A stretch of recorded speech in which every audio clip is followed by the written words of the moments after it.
This podcast is a member of the Place to Be Nation family. Visit us at placetobenation.com, the only place to be in your pop culture world. You are listening to Lucha Afterground. Hello, everybody, and welcome to Lucha Afterground, the premier Lucha Underground after show on the web. My name is Max. With me, as always, you can call me Travis. And we're back after a 1 week hiatus. Yeah, sorry about that, guys. Life got in the way. Absolutely, as it will coming again. Up. We'll talk about that. Yeah. But like it works out because it's good because it's the start Ultima Lucha Tres. You put them together. Mm-hmm. It's a nice little flow. Sure, it's exciting. Yeah. So today we're going to talk about Lucha Underground 37 as well as 38, the first two episodes of Ultima Lucha Tres. I did feel strange. Mm-hmm. There's a strangeness to the whole thing, I think, because this is the end. Mm-hmm. And so it's tough knowing that these stories are not going to continue. You don't know that. Oh, I think we know that. You do? You think you I mean, let's say even if tomorrow they announce that they were going to do season 4, then they're probably take at least 6 months before they started filming. Yes. And then another 6 months before it comes out. Yeah. So we're looking at a whole year. It's possible. It's possible. I mean, it's possible. But I don't think the chances are good. I don't know. I don't know. I had read. I always try to skim through. I read as much as I can of the newsletter, the Wrestling Observer, and there's always I just skim down to see what he has to say about Lucha Underground, and there was like one paragraph that was just like, it doesn't look good. Yeah, but then you hear, I don't know. I'm not ready to. I'm really 50-50. I think in terms of what's going to happen. I could see when this ends, and there is nothing, on the horizon.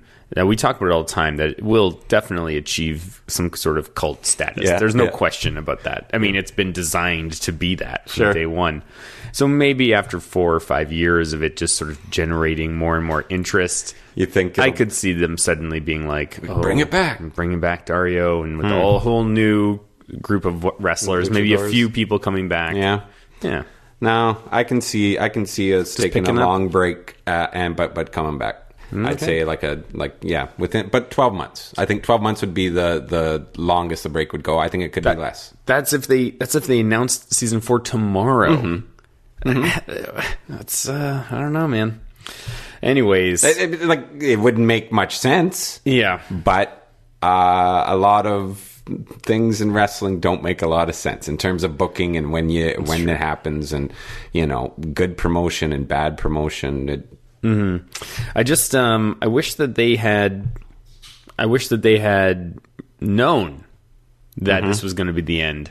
We could have wrapped up a lot of stories and everybody could have had their moment. You don't think I think they've been tying up loose ends left, right, and center.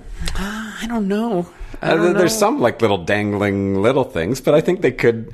I bet you want to bet that we will get a night kind of send off, kind of check in with everybody at the end, kind of thing. Ooh, like they did after the season 1. Season 1, that would be cool. That would be awesome. Yeah, and that could do it enough. I think I know what you're talking about in terms of, but I think for the most part, yeah, they are kind of wrapping things up. Okay. Yeah, I don't know. I don't feel it myself. Still no spiders. Yeah, still no spiders. So anyways, I guess that sort of covers news and notes. Yeah. That there are none. Well, no, I mean, we talked about the news. It was, I guess you'd call it an op-ed. Yes. That's right. That's in the newspaper, right? Some people would say that's all the newspaper is these days. Hey, right, guys? I'm just a bleeding heart liberal. God. All right. We got 2 episodes to get through, so we better get started. Most importantly, violence! we begin with Lucha Underground Season 3, Episode 37, Ultima Lucha Tres, Part 1. In our recap, we're reminded of Killshot and Dante Fox story of their time in the army and the armed forces, and the betrayal and all that. And, of course, of Famous B and Tejano. We go inside the temple. Melissa welcomes us right away. It was really great. Here we go. And we are introduced to a new band, a great band, called Mariachi El Bronx. It really fits the pageantry of the occasion. Oh, no. Mariachi El Bronx has been here before. Oh, really? Oh, yes. Yes. This season? No, I mean, I can't... I don't know. Maybe the end of Season 2. Yeah? Yeah. Yeah, okay, maybe Season 2. Anyways, they're awesome. And it really suits the like I said, their big show here. Yeah, totally. So they set up the match. Did you notice that Stryker is a rare occasion of Stryker just wearing a t-shirt? Yeah. Yeah, that seemed weird. a little weird. It did seem a little weird. But great atmosphere there. Great atmosphere. The first match is Tejano versus Famous B. So here we go. Here's what we learned. This is the first time I've heard Infamous Inc. Had they used that before? I know. I wasn't sure either. I don't think so. I like it. Yeah, it fits. Yeah. Totally. Yeah. No entrances for these guys either. No. But we did get Famous B grabbing the mic from Melissa, and you clearly hear him say, mediocre at best. Yes. Really good. Really he good. does a great job. Yeah. I think being a manager is definitely his role, man. He does such a fantastic job at it. He's on the mic, and he's said because of his broken arm, he can have a partner, and he dialed his partner's pager. That's the first clue, and then boom, there's our boy, still wearing the mask. Yeah, no kidding. Dr. Wagner Jr. I was, I mean, of course, I'm happy to see Me Dr. too. Wagner Jr. Me too. But in some ways, it did kind of feel like it wasn't. I don't know. It fit their storyline. He's a guy who had a history with him. Yeah. I guess it feels like we already did this at the end of Season 2. Was it against Tejano, though? No, it was against Masquerita Sagrada. Yeah, totally. Right? Yeah. So that's fine. No, it made sense. If he's going to pick somebody, it should be somebody who he's got associations with. I guess for me, it was a missed opportunity to bring in Psycho Clown. I was really thinking it was going to be Psycho Clown. Oh, man, imagine that. Yeah. Whom I've never actually seen wrestle. Yeah. Not once. Yeah. But I know that he wears a clown mask. Yes, yeah. And that's all I know about him. Somewhat frightening. Yes. Anyways, nice start. Good Dr. Wagner poses. I'll have you drop down and give those poses we really like. The guys were working hard early, like little things like when he flipped Tejano. Famous B is bumping like crazy. It's great. Yeah. He hits him with the cast. It's followed into the stairs, and he breaks the cast off of Famous B, and then a huge toss down the stairs. This is the first pop of the night. Yeah. Well, I guess I kind of popped when Dr. Wagner showed up. That's right. But the throw off the stairs, talk about a crazy bump from Famous B. Totally. And after he had been decasted, he pardon me.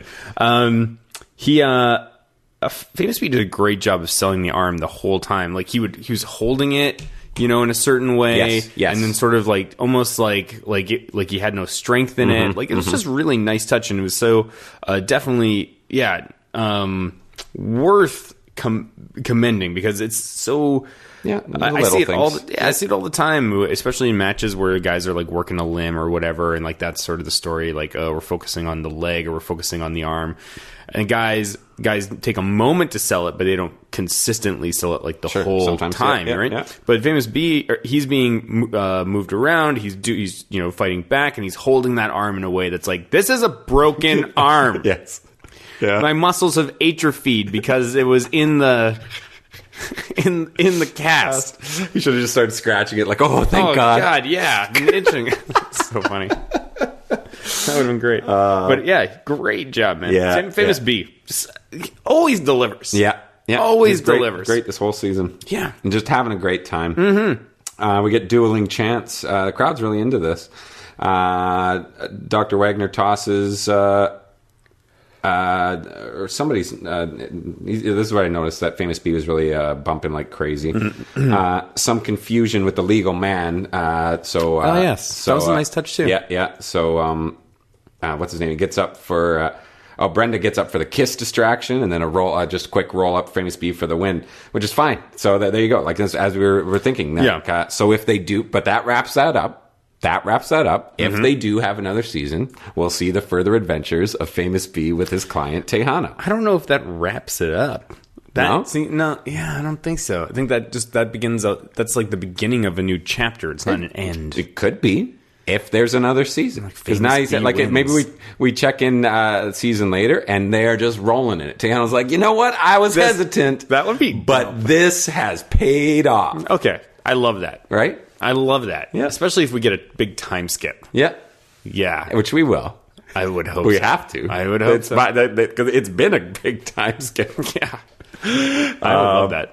But yeah, good little curtain jerk. You can't drop snowflakes on it or anything, but this is what you're supposed to do at the start of a show. Like, start with something fun, but still guys who are busting their ass. So they run down the card after this. I noticed that I really do think that the Katrina Ivelisse was really, are we going to do this? Are we not going to do it? Kind of thing. Will it be part of this show or not? Because when they were going through it, it seemed like, maybe this is just me imagining things, but it seemed like Vampiro's audio was dubbed separately. I definitely thought that too. Yeah. It was, and he was doing such a weird job of it. He said, I'm pretty sure he said bingo bango at one point, or bingo bongo. Bada bing. That's what he said. Yeah. Bada bing? Yeah, he had been hanging out in Little Italy that night. He said, we need you to record. Yeah. It definitely seemed like he was not there. Stryker recorded it on a different microphone somewhere else. Yeah. And that could have just been like, are they going to be able to have this match? Will Ivelisse be healed up? But yeah, she definitely was, as we'll see. And they announced the Battle Royal here. This is another pop of the night as we see that lineup. Just a quick glimpse at all of their faces, including Escalita Pimpenella. I said that right? I believe so. Yeah. Yeah, it was awesome. I was so pumped to see his graphic up there. Yes. It's been so long. Yeah. I remember how disappointed I was that he wasn't in Aztec Warfare 3. Yeah. Yeah, it seemed like such a perfect opportunity for him. But it's great. Got to get everybody involved. Yeah, and that brings us to the next match. The only other match on the card. Hell of War match. Killshot versus Dante Fox. Yeah. So those three falls. So a little convoluted in terms of... so the first one, you have to make him bleed. That's fine. Sure. The next one is no DQ. But wait a second. If you had to make someone bleed before, was that not no DQ as well? Weren't you using whatever? So there isn't really that much of a change in the next one. Yeah, good point. Anyways, whatever. Who cares? Yeah. Who cares? Here we go. Moves outside early with a stiff baseball slide from Killshot. Stiff throughout this, as we're going to see. Ladder is set up. Then there's a bit of a chair bit where he's trying to hit him with the chair. Kind of tried for a whack-a-mole kind of thing. Which didn't quite work. Didn't work for me Didn't quite work. It seemed a little too But cartoony. whatever, yeah. We're still early here. Wild moonsault from Dante Fox onto the ladder. I love that he likes to do. Cool stuff with... then we see some cool stuff with the chair on the outside. Back into the ring with the chair. Nice counters between the two. So you see right away early on, these two are evenly matched. And then an unfucking believable spot from Dante Fox. That leg drop onto a chair from off of the... Remember, there's so much that happened. Yes. This was early on, yes, right? Yeah. This, it's true that this match is definitely worth revisiting. You think so? I'm thinking I don't want to watch it again. Yeah. Not anytime soon. I know what you mean. It's, oh man. So much happened in this. Yeah. It was super dense. It was an experience. And it was not perfect. No. By any means. But it definitely, I think, is one of those, if you...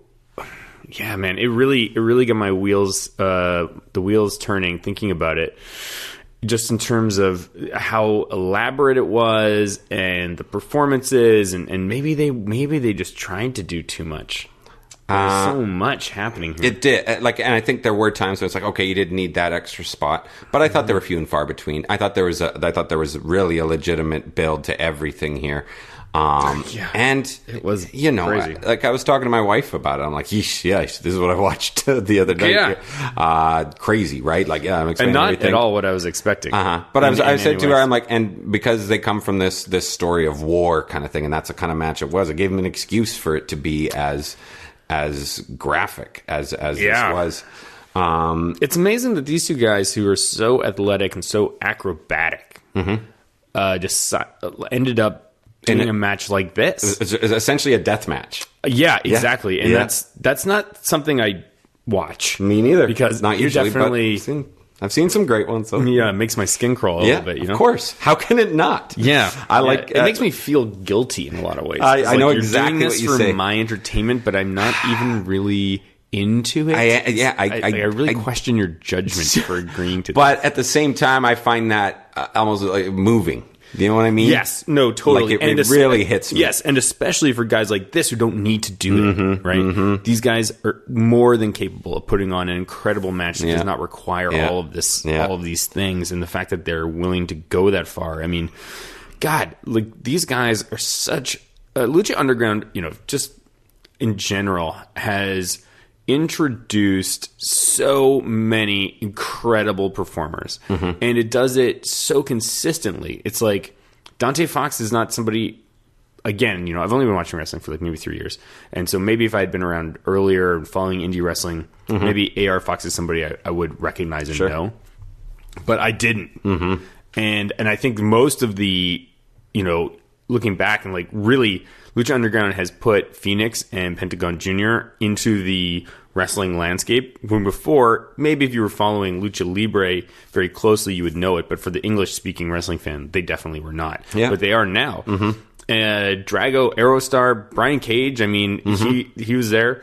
Ricochet was around before that and like completely turning heads. But I mean, and whoever is playing Mil Muertes. I mean, God, that guy. Yeah, Ricky Banderas. Yeah, man, they're just so talented. It really makes you wonder, like, what else is Taya? I mean, geez, it makes you wonder, like, what else is out there? Well, a whole bunch of them have shown up on Impact. Hey. Yes. Yeah. Totally. And then you look at PWG too. They before Lucha Underground and after Lucha Underground, all those guys started popping up. Yeah. We talked about that. Yeah. It's just incredible.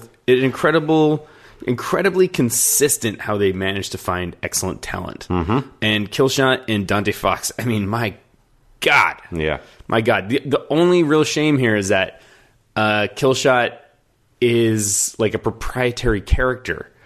And so is it like...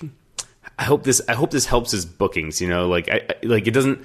I don't know if he's gaining enough reputation because of the mask and the name and stuff like that. No,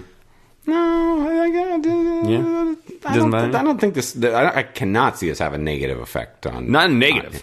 Not a negative. Yeah, but net neutral. I hope not. Yeah, I don't think so either. I think this is the kind of thing that how do you not take notice at something like this? Yeah, it's so good. I guess we should talk about it some more. Dante Fox comes back with a fucking window pane. This was a little weird. The ref helps him set it up on chairs. Yeah, I'll tell you what. Rick Knox has heat with me. Yeah. Because I don't think you should be doing that. No. You can't be speeding up a setup of something that's going to like murder the opponent. You're assisting. That's an accessory to murder. You could be accessory to murder. I mean, the other guy maybe. Okay, so if I'm Dante Fox and I guess set this thing up, well, if it's going to take me a long time, that's giving my opponent time to recover and prevent me from doing it. If I'm the ref and now suddenly I'm helping you, well, now I'm reducing the amount of recovery time for the opponent. Yes. So no. That is a good point. It is. It totally. Yeah. I mean, like he did kind of threaten him. He said, "I'm going to make you bleed if you don't do it." So that was. I guess that's your own. There's just no way for Dante to do it by himself. Apparently, that's my guess. Yeah. I think they probably tried it in rehearsal and like, this is going to break, guys. It's going to break if I try to do this by myself. Grab a fan. Plant a fan. Yes. Yeah. Or who's Killshot? It was a weird choice. Yeah, it did not. This is what I mean. It's like this match is like so crazy. Yeah, so crazy. Many things. So crazy. I'm just thinking about it makes me. Yeah. Like so they keep teasing back and forth that they're going to go through love it. that. Yeah, and then finish with the kill shot rock bottom onto the apron, so it still remains there. Yeah. And then they go back into the ring. There's almost a botch C4, but a beautiful save from Dante Fox. Yeah. Crazy stuff. At this point, that was the first time I wrote down awesome stuff. Awesome stuff. Dante Fox moves the glass and chairs into the ring, sets it up again. There was some interesting cutting here because that probably took a lot of time. Yeah, I'm sure. Move to the top rope and finally, like after there again, a couple more teases and finally Killshot is flipped onto the glass for the win. Crazy. 1-0 Dante Fox. It's so just like so painful. Like he has all the glass in his back. Yes. And there's all this blood. And then the glass just sits there. At that point, I was like, "Oh man, like this is gonna get way worse." Yes, I know. I kept thinking that too. Oh boy, I do not actively seek out death matches, no. And so all of this stuff. This is the first time I saw somebody actually get thrown into barbed wire. Oh yeah, yeah, and I was just like, yeah. But so. Killshot has all his glass in his back, and then he continues to wrestle. It's like when you get slammed, the glass is going to be digging into your back. Yeah, man. Yeah. Who knows what kind of it wasn't sugar glass, but it wasn't like it looked like it was like windshield glass or something. But I'm sure it's some special type, but there's no way that was sugar glass. No, I know. That was real. The bottle was sugar glass, but yes, yeah. So they set up a chair and ladder. It sets up a chair. Oh yeah, Dante Fox sets a chair on one side and a ladder on the other side, and then I just wrote down Jesus because Dante Fox hits two crazy spots on Killshot for both of them on both of these places. I can't remember exactly what they were, but they're both like, oh my god, both of the two near falls. Killshot gets his hope spot for a near fall, and we get a fight forever chant. Yeah, I mean, I'm sure the match live was utterly mind-boggling. Mm-hmm. I couldn't imagine being there and witnessing this live. I could see myself easily chanting "Fight Forever." Yes, but as somebody from home watching it, it's like I did not want them to fight forever. I did not want them to fight forever. Not because they weren't doing a good job, but just because this is not something I want to. But they were trying to show that level of just rage and just hate and like guys wanting to like what they had and I was thinking I kind of like that. We didn't really know who the baby face or heel was in this up to this point. It's true. We still don't. Yeah. And again, that kind of goes back to what I was talking about with stories being tied up and things like this. Like, we don't have a resolution for this. Oh, well, maybe we do. That's right. Wait. I was thinking that. Yeah. So, again, Killshot pulls out what they call ancient Aztec torture rack set up in the corner. I can't remember what it was exactly, but that's what they called it. And Killshot hits his finisher, but Dante Fox kicks out at 1. Remember this? He just got up with pure rage. I'm like, oh so my good. God, this is reaching new levels here. That was the best. That was maybe the only one count in Lucha Underground history that I know of. Yeah. Good point. Yeah, and it was executed perfectly. Yeah. But then just to shut, God, you need an exclamation point. You need to be shut up because holy fuck, Dante Fox is power bombed into the barbed wire. It's some kind of package. That's what the ancient Aztec torture rack. That's what he had called it. This barbed wire on plywood. God, nuts. So getting slammed on the glass. I mean, he really took it, that. I'm sure hurt more. You think so? Than just falling through the glass.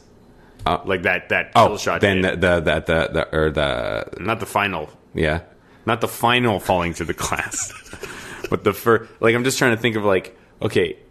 Honestly, Dante Fox is psychotic. I hope he got paid a ton of money for this. It would be real shame if he got paid the same amount as Joey Ryan in that battle royale. That would be mental. It would be. The dude Killshot took punishment too. Do not get me wrong. No. All that glass. He tears the first glass. There's glass everywhere. Yeah. Ladders, chairs. This was violent. Yeah. So violent. But Dante Fox, he took stuff that is just not normal. A normal person would not do that. Yeah, and at this point, and it's just getting to these other levels, because there's that kind of suplex to the outside where he doesn't let go and he kind of hangs on to him, and it just feels like these guys just don't want to lose this match, like they're just all over each other. It is, I'm like, this match is incredible. It really is incredible. That's a great word for it. It is incredible. Great running kick onto the gurney. Remember, like, they got that gurney out that's supposed to lead them into this thing. That's what war is all about, sadly, ladies and gentlemen.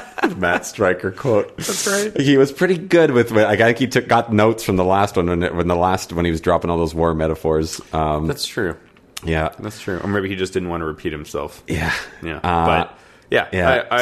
And then here's the biggest cringe-inducing thing of the whole goddamn thing is that attitude adjustment from the second rope onto the gurney, and they say that we see a shred of Dante Fox's flesh on the thing, and they kind of show it. I can't imagine. I can't imagine either. But what the hell was like that? they zoomed in. It just looked like a pool of blood that was sort of catching the light in a different way. I hope so. That's what I'm telling myself. I hope so. Yeah, I don't want to too. see that. Nope, me neither. That's when you start to feel kind of guilty. It's probably just a flap of skin. Something. I don't know, but it was rough. Dude, when he goes into the barbed wire. Yeah. Like, why? How much would they have to pay you to do that? You're going to get thrown, you're going to get power bombed into barbed wire. Plywood. Ancient Aztec. Yeah. Whatever. How much? Torture rack. I'll tell you what, I'll give you a number and you tell me higher or lower. Okay. $5,000. I'd do it for $5,000. Are you out of your fucking mind, dude? Sure. One power bomb, I could get right out of there really quick. It's barbed wire. I don't have to sell, right? I can just land on it and get out of there. Oh yeah, I'm sure you won't sell. But I'm just saying, I'm not going to have to lie there in a heap, because I think that makes it worse. Dude, I'm sure it's so painful that if you're not ready for it, you pass out. I guess, yeah, Dante Fox did just jump right up, right? Oh, like he God. was, yeah. It looked so gnarly. His black was just... You think that's low? Yeah, dude. Yeah, dude. I would do it for $500. No. 5,000's doable. Just get some scratches. Ugh, those are cuts. Yes, those are cuts. Serious cuts all at once. Yeah, it's insane. $5,000. I don't know. Killshot ties You're him. going to get booked for a Baskin Robbins commercial tomorrow. Where they're going to throw you in that shit. Killshot ties him down on the gurney, rolls him closer. Dante Fox starts to kick out. Killshot gives one more stomp from the outside. This is where I thought, okay, you didn't need all these extra things, even though it was, again, awesome. So, it is where I said stop with the war metaphors, because Stryker was kind of starting to bring them back. The guys are wiped. Dante Fox still hits that fucking amazing tope to the outside. That flip that he does. The huge flip. Yep. Awesome. I'm like, and then I'm like, what the fuck is that thing in front of the ambulance? They just had that weird kind of thing set up. I think it was before the glass was down or whatever. Anyways, the two move up to the band. I'm just writing, oh boy. This all seems so awkward. This whole sequence, like them, just that thing being there, is just so convoluted. Yeah, it's like there was no, I guess. And then they went away and say Dante set it up or not Dante. Dario set it up because he wants his guys to kill each other.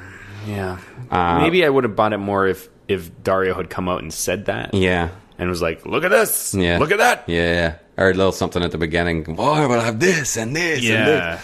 Something this whole like place that. is your battleground. Yeah. Because it does feel like, again, I don't watch death matches, but I don't know. I always sort get of obstacles are set up. I always get the impression that they don't really care too much about establishing, why these things are where they are. Where did you get all those neon light bulbs or the fluorescent lights? Exactly. Yes. And so, I don't know. for me, as maybe somebody who's not accustomed to it, I need to know why there's this huge, elaborate set piece. I didn't hate it. To be fair, I honestly just... I didn't know what I was looking at. It just looked like some wood. And I was like, what is that? Yeah. And I was actually thinking like, oh, some fucking crew member forgot to move that shit out of the way. And that they were covering for it with the call. But of course it turned out to be a big pile of glass or like a big pane of glass, and here's the other thing too, is that like for all of this match I feel like it had to build up to them going up to a new final big last stunt, and I don't think it could have been just a fall to the ground, and so it had to be something. Yes, they should have done something, but that's your exclamation point. Or at this part, at this, like, what was really interesting, it was like a period, because when he went through that, there was stunned silence in the crowd. Totally. Really somber finish as Killshot carries Dante Fox into the medevac and slams the door. I was just like, wow. I know. What an experience. It was exhausting. Insane. Incredible, exhausting. Did you see how high I went on this? No, where is it? No, it's behind here. I didn't know if you saw it or not. No. So I initially, when I was done, I wrote 4 stars right away. And I'm like, I got to think about this a bit more. I got to think about this. It's nice that you've put some thought into this for once. Because that was really... Usually just pulling them out of my ass. Well, that's what it feels like. And I got to say, this was brutal. This was shocking. This was disturbing. This was an all-timer in terms of Lucha Underground matches. Without question. 4.5 stars. Nice. Yeah, I mean, if it wasn't... It was epic, without question. If it wasn't so gnarly, I think I would have been able to enjoy it more for sure. I think that there was a lot of weird stuff that didn't work, and Rick Knox helping. There was just so many things that just popped my my ability to suspend disbelief. For me, there's 2 or 3 moments where I was just like, "What? No." Yeah, they were too minor. There was too much just crazy shit happening throughout this. Without question, I think this is the most one of the most interesting, if not the most interesting wrestling match that I have seen in Lucha Underground, just in terms of everything that went right and everything that went wrong, and just like how severely they punished themselves.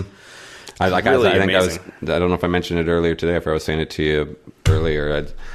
I don't want to see it again, or not for a while. Anyways, I definitely wanted the. And actually, in the next episode, we kind of got close again. This sort of same kind of stuff began to happen again, and my stomach began to churn. I was like, "Oh man!" A lot of color the first 2 nights of Ultima Lucha Tres. Yeah. This has been a very dark couple of episodes. They just went full. Didn't they just go and be like, "Yeah, you know what? Ultima Lucha Tres is just death matches." Like, that's pretty intense. Yes. Especially if That'd they're be just quite the rug pull. Oh God, yeah. We are half an hour in. You know what? We're doing great. We're killing the time. Yeah, we did all right. Well, I guess that's just the one match that was what a match. Yeah. Yeah. There's every so often I become curious about death matches, because there's some really crazy stuff that happens out there. Especially, like, there's been ones in Japan that take place surrounded by water that have got like sharks and shit. Yeah, and when like the ring's going to explode, there's that Funk and Onita. That's the best death match I've ever seen. That Funk and Onita. That's an experience. Yeah, I don't know. That is crazy. Yeah, I don't know. This was a nice reminder that maybe I shouldn't go down that. Yeah, no, I think you just got to look get a good description of it. See if you can handle it. Yeah, you know what? One of my fantasy projects when Lucha. One of my fantasies is to put you through a death match. What? That's right, to hit you in the back with a baseball bat covered in barbed wire. Apparently, I only have to pay you $5,000. No, but one of my sort of like pipe dream fantasies is to can I believe there's enough content to create like a university level class on wrestling. But would you spend a week on death matches? 3 hours. Yeah, sure. I mean, I think you have to. Yeah, maybe depend. Like, this is a full semester course. Yeah. Yeah, sure. Yeah, sure. Whew, gnarly. Apparently, you'd have to have a warning. It'd be like this. This week is for bonus points. Yeah. You don't have to. You can do this curriculum, or I think it could just be like if you are we only have time to talk about a certain amount of things. There's many genres we won't get to talk about, but each of you are going to do a presentation on different yada yada yadas. One of you will get to introduce death matches. Blarg. Okay. Let's take a break and hear from our friends at Place to Be Nation. Promotional consideration paid for by the following. Hey, pro wrestling announcer Kevin Kelly here. I want to make sure you are all subscribed to all the great feeds here at Place to Be Nation. It's really easy to do. Just head to iTunes or your preferred podcatcher app today and search and subscribe to the Place to Be Nation wrestling feed, which of course includes the full archives of the Kevin Kelly Show, the Place to Be Nation pod feed, and the Pro Wrestling Only feed. Subscribe, listen, and then rate us and leave feedback today. And be sure to give Justin your true thoughts. I mean, don't hold back. After all, he is kind of a jerk. Just listen to Scott.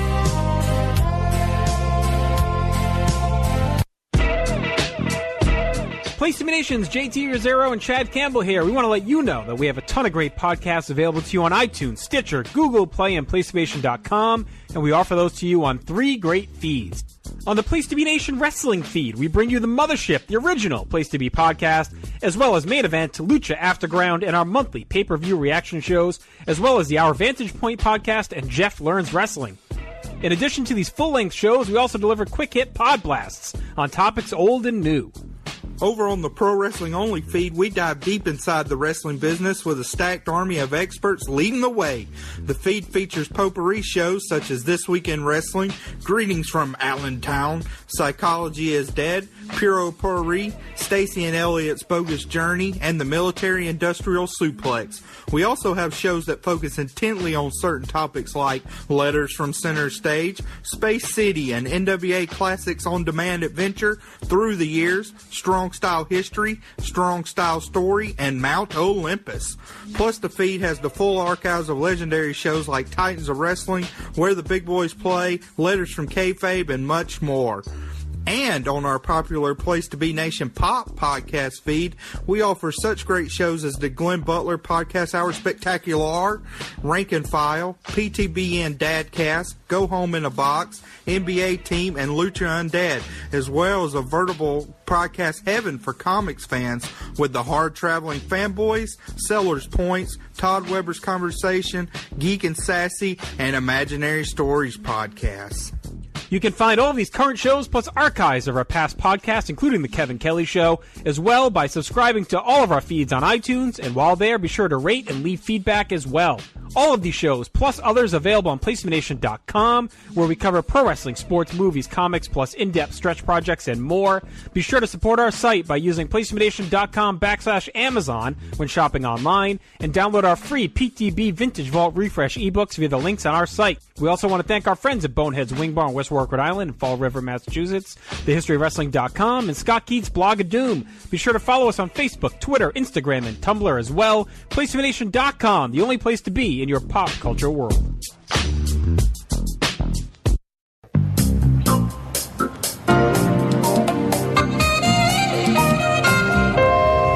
Yeah. So, sometimes, sometimes it'll come to me when I'm driving here. Sometimes, just as I was walking through the door into your apartment today, I'm like, shit, I haven't picked a chief. So I just go, oh, God. And when you're stuck there, there's I have 1,000 wrestlers in my head, or 1,000 people related to wrestlers, but I can't think of one good one. But and I thought at first, I thought this might be kind of uninspired, but I like it. And then now the more I think about it, that's Cody Rhodes. Okay. Cody Rhodes. He just kind of comes in he's been from some precinct where things were going pretty well for him, but he wants to do his own thing. He wants to kind of see how he can kind of make a name for himself out in Boyle Heights. And they're like, okay, he was doing well at a big important precinct. Sure. Yeah, but then there was the chief position opened up. Yeah, and it would be a step down. Yeah. But he wanted to see how he could do. Yeah. Wanted to see how it would go. And he's okay. He's all right. He's okay. Yeah. But like a lot of the people who work there, and Joey, like both Ryan and Cortez are kind of like, yeah, I guess he's fine. But a lot of people who work there are like, don't you love the new chief? He's awesome, kind of thing. He's great. Isn't he the best? Yeah. Like he's doing all this really great stuff. Yeah. And like, really? Didn't the last chief kind of do that too? Yeah, yeah. Like, doesn't every chief do that? Yeah, totally. His wife is always around. Does it seem strange to anybody else that his wife is always here? Yeah. I mean, she's really pretty. She's pretty. I'm not really angry about it, but I mean, she's okay. She's okay as a person. I mean, as a person, just as for whatever. What does she do? yeah. I just don't know how it ends. I just don't know why he leaves. Great question. He goes. Well, I mean, ultimately, he probably goes back to the yes. Yeah, eventually after all that. Yeah. Where he goes back to having the exact same job he had. Yes. Yeah. And just languishes there. That was a good one. Thanks. Worked out. Yeah, good. Yeah. Okie dokie. So, next episode. Yeah. Ooh, let's do this again. Sure. Most importantly, violence! Lucha Underground, Season 3, Episode 38, Ultima Lucha Tres, Part 2.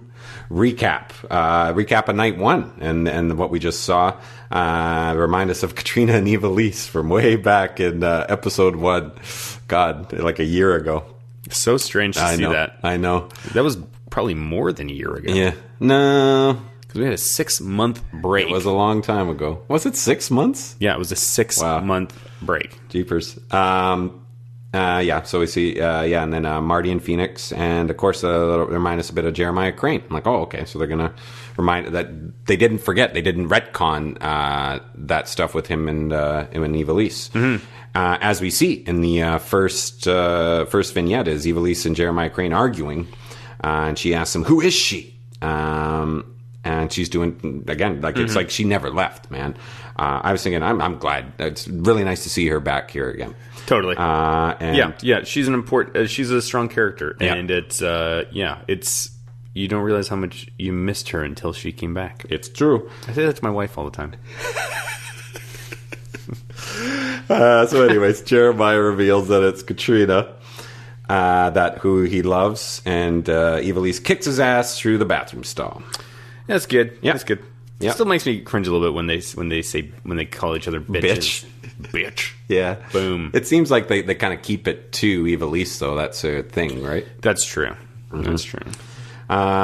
We enter the temple again to see more of the best band. I'm saying it, the best band in Lucha Underground history.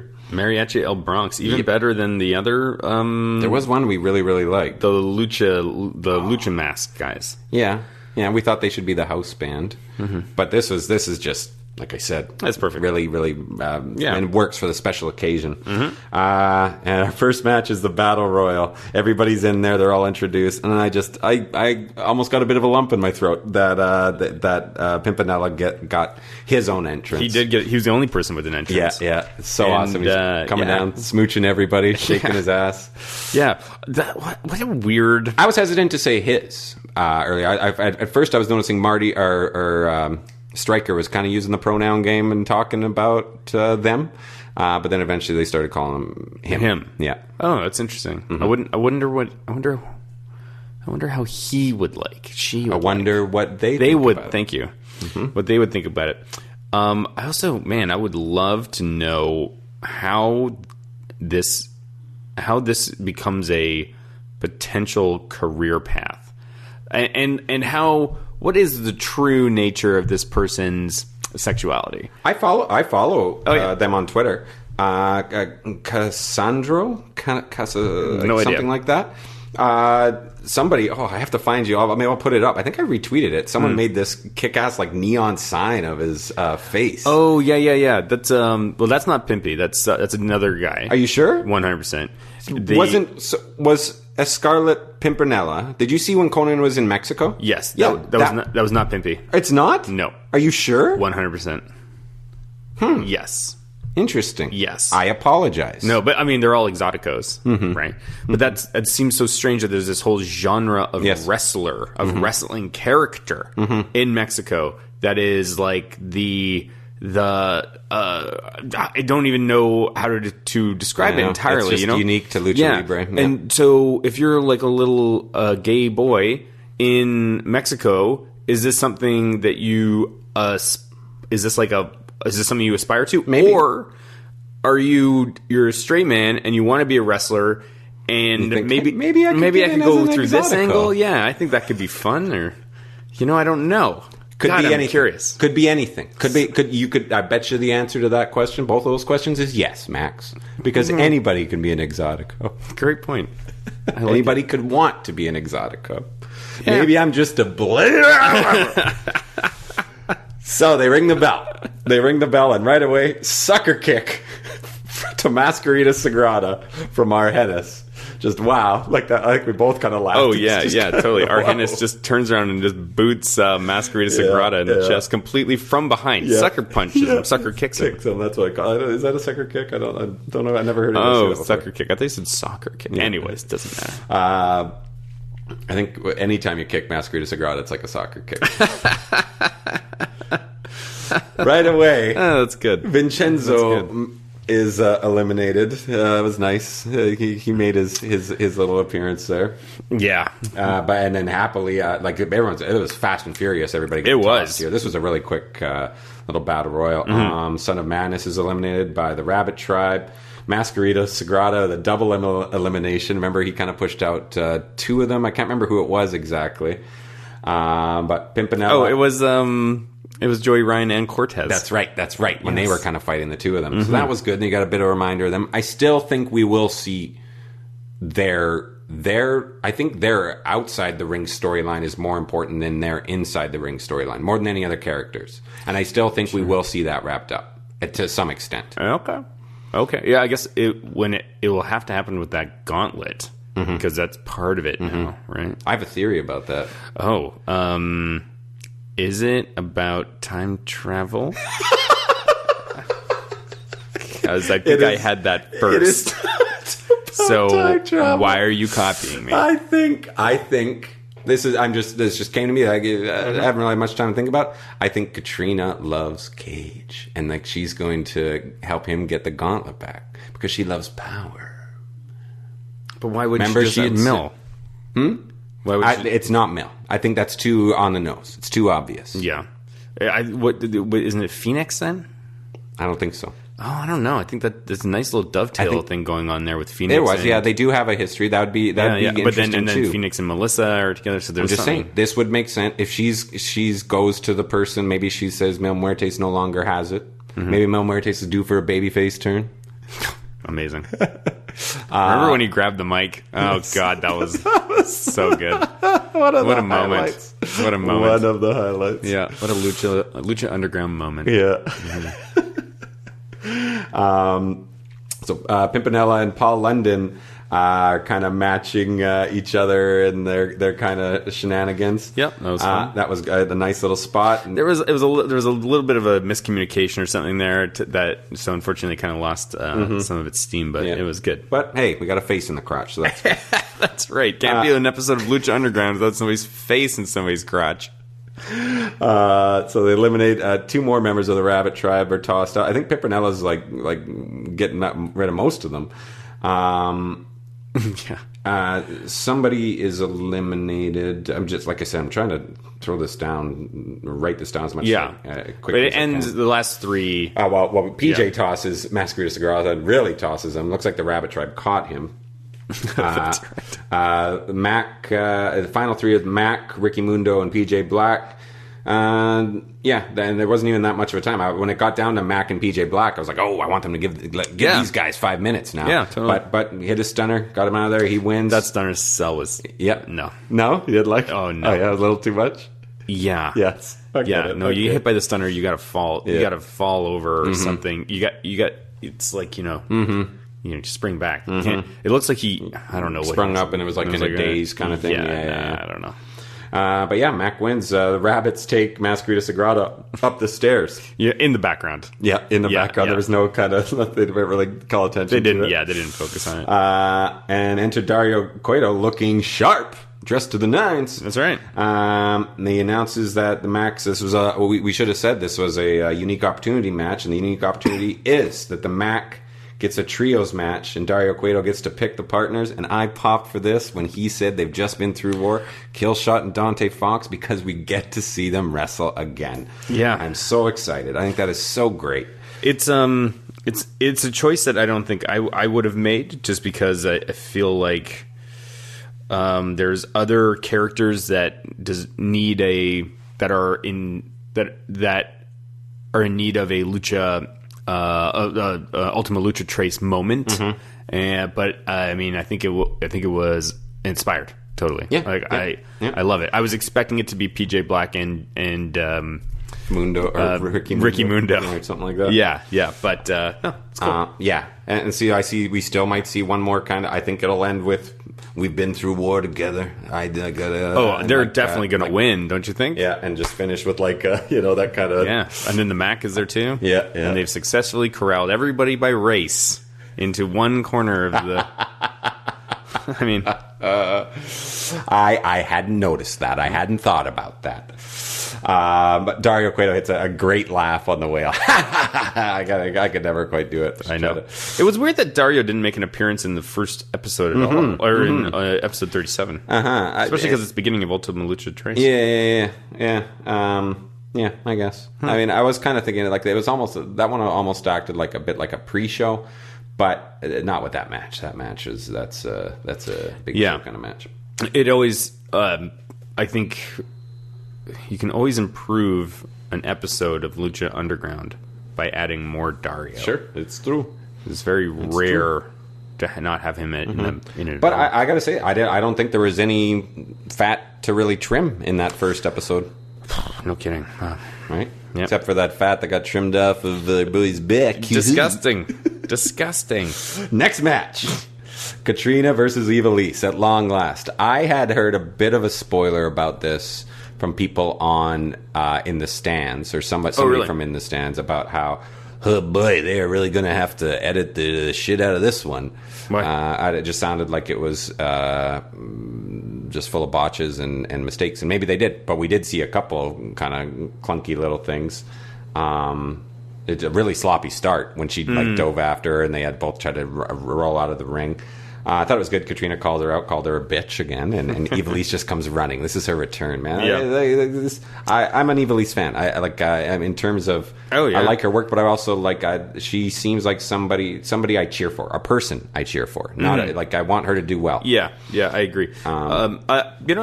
I thought this match was way better than I expected. I was expecting it to be quite a bit worse. I was expecting it to be like a squash, one way or another, without a real sort of nobody really tangling up. But this was not that. This was insane. Yeah, pretty insane. Yeah. And so after that sloppy start, goes over to Dario's office. Ivelisse kicks open the door and gets a bottle smash in the face.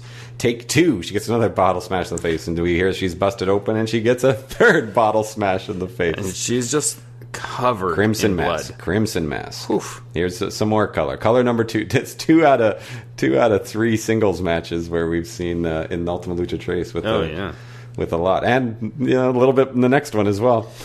Yeah. Dario Cueto is disgusted by this. He makes a face and just kind of closes the door. It's a nice little cutaway shot. Yeah. So they brawl into the stands and back into the ring. I thought pretty good Reaper's Trident from Katrina. I wasn't expecting that.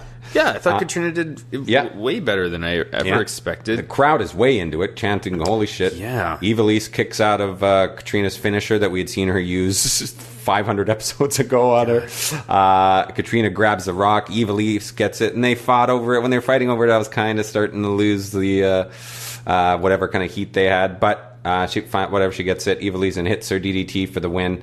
And you can you see legit happiness in her eyes here. I think so. I think this was. You get the idea that this was a tough road back from the injury. She's had 2 of the ankle injuries, legit ankle injuries, and I remember when the second one happened, you could see her just saying, "Not again, no," like she was really upset. Yeah, that's true. How did you feel when they were in the stands and the people that were around them fighting had big goofy grins on their faces? For me, it kind of took away from it. Yeah. Because I was like, if this was a real fight, like nobody would be like two girls just bleeding all over each other. Nobody would be like smiling and like this is fun. You'd be like, what the fuck? I hadn't really noticed, to be honest. Yeah. Like at the end of this episode, the girl who is beside Marty when he's chained up, her expression, that's what I would me too. But just this dude who's just like, and just like this kind of takes me out of it a little bit. And also I gotta say, like, these women are so attractive. It's and I have no shame in just like enjoying. Of course, we know what you're talking about. Yeah, their outfits, exactly.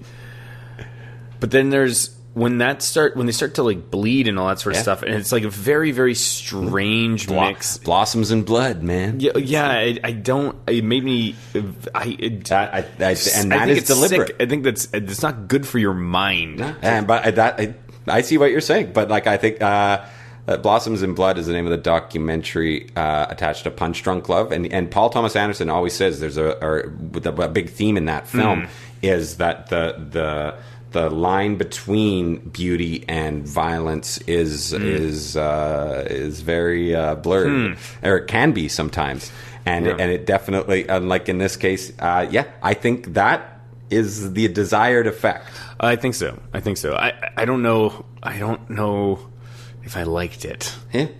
I think. I mean, I'm not going to go 3 stars or anything on this, but I think. I think in terms of doing what they needed to do, even with like that battle royal was what it was. It was quick, but I think each of these, every match we've seen so far has boom. You're doing what you've set out to do, and everybody's working hard and putting together really good matches. Remember how we weren't incredible stuff. Remember back to Ultima Lucha Dos and how much of a letdown it was. I think it was more so by the finish or the very last episode, but I don't remember feeling this kind of batting 1,000. You know? Yeah, that's a great point. They definitely recognize that they needed to raise their game, and this makes a lot of sense to do it like this. Yeah. But I guess just for my personal tastes, I don't know. Maybe if I was warned. You know? Yes. Like if there was like a warning at the beginning of these episodes, I think that would have been helpful. Prepped you for it. Yeah. But you know, I don't know. It. I think I would have preferred. It's just strange because they're just so attractive, and yes. It's like why are you? You're really messing with me. You know, when you do that. I think I would have enjoyed being able to. I was so focused on the blend of that feeling of being like uneasy and unsure, and yet it was like flipping staccato from being disgusted to being like titillated. Like, oh wow, look at that butt. Exactly. Yeah. And that I found almost distracting for me and sort of made me feel very uneasy. If they had gone like those same outfits, but maybe just focus on the in-ring action. Yeah, and maybe pillows, perhaps? Well, I don't want to... No. You can still put on a great show. Oh, okay. You can still wrestle around. Don't get me wrong. Or cover it up a little bit. And then go full deathmatch. Make it more like Street Fight, kind of come in your skivvies. Yeah. Exactly. I see your point. Yeah. I see it. I know. I get it. But yeah, this is the direction they've gone. And it was mental. Yeah. But anyway, we didn't even talk about post-match. Jeremiah Crane comes running in with a hammer to the ankle. Oh, God. Again to the ankle. But that's good. That's smart. That's, again, this is a bad guy. This is a girl who had, legit injuries, but now you've worked it into the storyline here. So that's good. That's fine. Yeah. Jeremiah Crane with the hammer. Hammer was a nice touch. Didn't need to be a hammer. Nope. He did a good job at that hammer. Yep. Next match, Mask versus Hair. Here we go. Phoenix versus Marty the Moth. Phoenix is such a star, man. Such a star. Comes out, gets the full entrance. Place is going bananas. He's pumped. He's got the hot girl. Gets a kiss. Yeah, dude, gets a kiss. And just like off of the kiss, it's like giving him that animo energy, and he goes to the. I love it. This relationship between those two is like my favorite thing that Lucha Underground has done. Cool. Really, it's because they're telling they've never gone like full like love story romance, yeah. right? Yeah. They have the ability to tell stories unlike any other wrestling company, and this is the first time that I feel like they're taking advantage in a way that isn't as like pulpy or like as weird. Because they do all sorts of crazy stuff. Yep. But this is just like, these are two people that they care about each other. Let's ground it, man. Yeah. I loved it. Yeah, I love it. Me too. It got so real though at the end, and it's just like, God, you want to talk about like feeling strange? Yeah, this match. So crazy. So crazy. So Marty comes out with Mariposa again. He's got that goddamn lunchbox. Hot start, good heat, of course. This has been a really good feud. Mariposa gets involved early and twice. Marty the Moth removes the turnbuckle pad, and always, usually I expect him to be hoisted on his own petard usually when this happens, but it didn't work in this case. Phoenix counters with an attempt at it, and then flips onto Mariposa. I didn't see why Marty was pissed off at Mariposa. Or why Mariposa was pissed at him. Yeah, I didn't really catch that either. Anyways, so she flips Marty off and leaves. Great running knee from Phoenix when they get back into the ring, as always. And there we see Marty the Moth tears the mask. You thought a little too much, right? We saw a little too much of Phoenix. I think so. Could you pick him out of a lineup now if you saw him without it? Probably not. Oh, I don't know, man. I don't think so. I hope not. There was too much blood to really kind of get a good look at it. I hope not. But I do feel like it was too much, because I feel like it got too good of a look on his face, and I just wanted Melissa to throw him something, give him a replacement mask or something. Yeah. But whatever. But yeah, he finally hit the buckle, and good God, was he juiced and like just dripping and gushing all over the place. Oh God, so much blood. I noticed Marty hit that really kind of nasty arm drop off of a F5 setup. I don't know what you call it, but it looked really good. It's a bit of a botch in the corner, but they recovered quickly. But a fun little roll into a cutter from Phoenix. On the apron? Yes. Yeah. So cool. Melissa Santos is screaming for Marty to do something, but she's talking to Marty Elias. Yes. It was a little confusing for me. Yes. As if you aren't already confused. This whole thing has just really made you... I can see you've got... The wheels are turning. I write down a lot of color. Melissa Santos, a great performance off of the near fall. Too good of a performance. Yeah. Too good of a performance. Really. Yeah. Phoenix gets a hope spot through his handspring cutter. He's fired up, but it's cut short by a Marty the Moth clothesline. Awesome Spanish fly off the top for another near fall. Got to give props to Marty for doing that. Yeah. That's not easy to do. No. And he hits his curb stomp, which they're thinking, maybe that's going to do it with a near fall. The crowd is loving it. Marty goes to the lunchbox, gets scissors. Gets the scissors. And this was really pushing the envelope. He's got it almost up against his throat. Melissa Santos goes to ringside, and she gets pulled in. Hand slap. Oh, wait. We have to... She tries to stop Marty. Yes. She's she's pleading She's with him. we'll run away together. I love you. Yeah. I love you. I'm like, whoa, this is good. Yeah. This is good stuff. Drama. It is. And it's like, if you were in the audience, and if you hadn't maybe seen the last match with her and Phoenix together... You would not have known about any of this romance storyline. And why is she so hysterical about this? Yeah.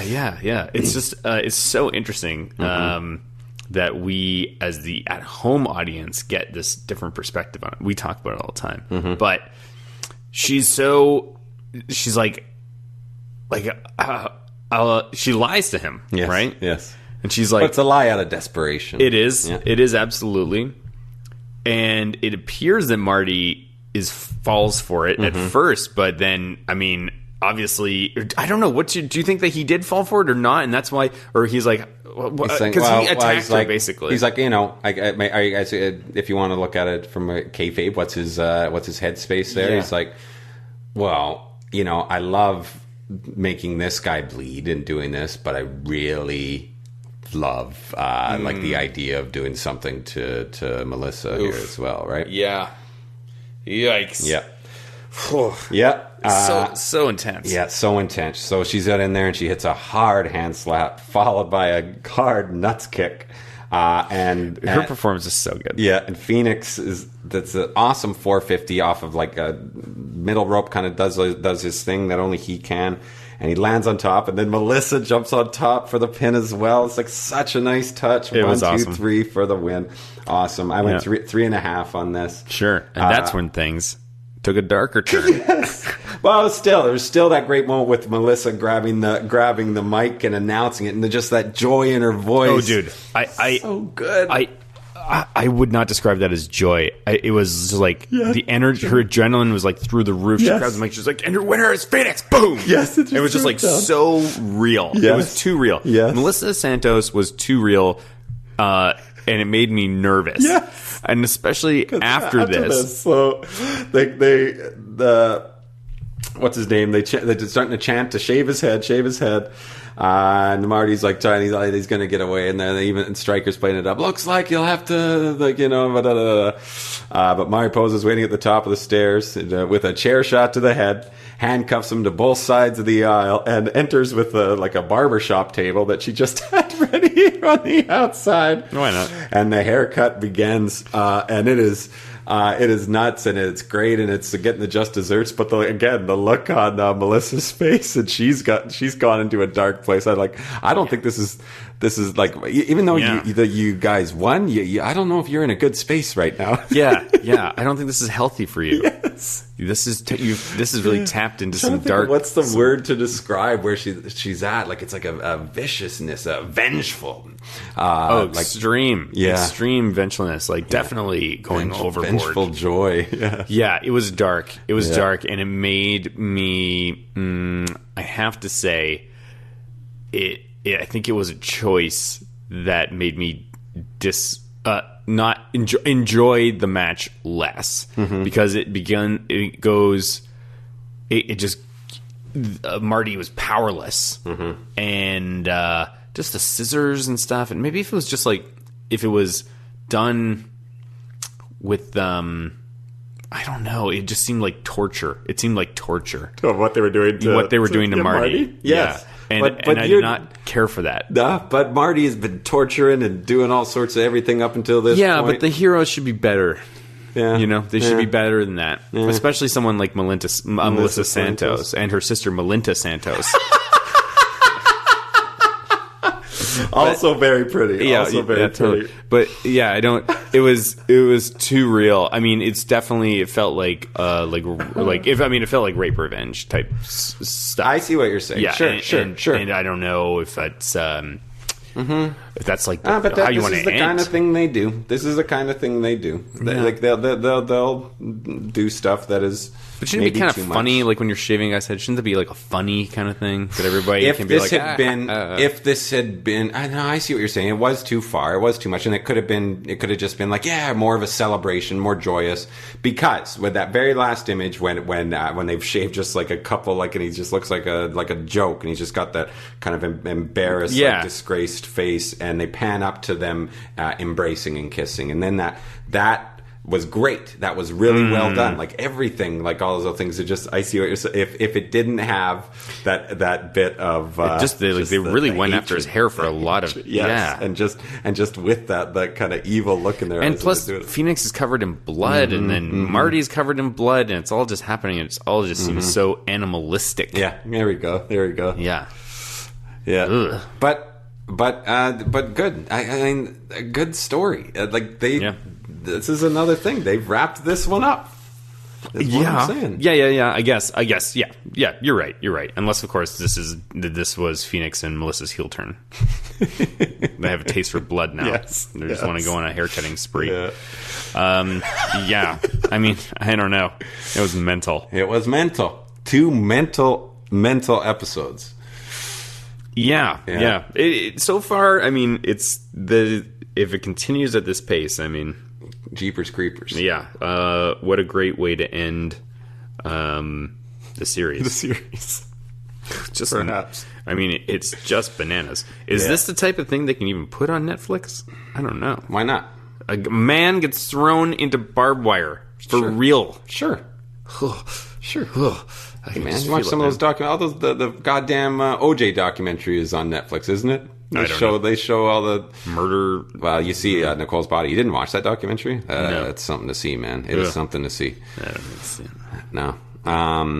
Yeah. Come on. Yeah. Pseudo-violence. Everybody can handle pseudo-violence. Okay, so what are we going to do? What are we going to do? What are we going to do next week? Max is off to Gay Petty, among other places, with his lovely wife. My lovely wife. A honeymoon. Yeah. So I'm not going to be here next week. I'll definitely, or the next week. I think I might try flying solo. Sure. For the first week. Okay. And then we'll take... And then we'll come back. I don't know, man. I want to... Yeah. Well, we'll see. Well, I mean, we'll see how we're feeling.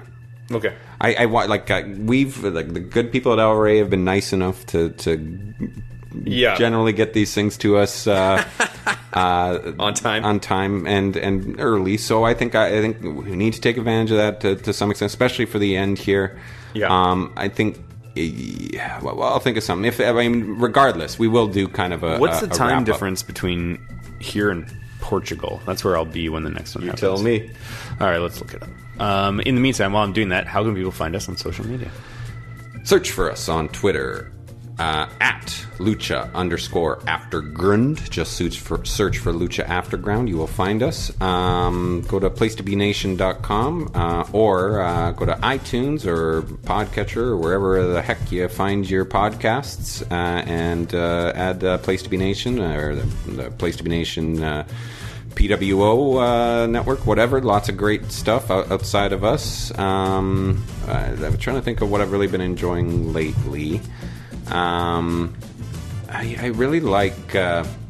Still those for your considerations. They've kind of slowed down on those, but those have been awesome. If you can go back and listen to those, just kind of get a run down through. It makes you think about all these guys who've been in. Just looking at their WWE careers exclusively, because I have to put together this list of greatest WWE. Wrestlers, the 100 greatest. And, that's still happening. And I had, it's going to be in December. Well, they want give everybody a chance to do all this research, right? That's good. That's what I've been working on. And I was thinking I was going to be high vote on Kurt Hennig, and now hearing more and more people talk about it, I'm like, yeah, I'll definitely be high vote on Kurt Hennig. One of my all-time favorites. Oh, there you go. So the difference between Lisbon and Vancouver is 8 hours. So Portugal is 8 hours ahead. So that means if we were going to be... So it's 10:25 here right now.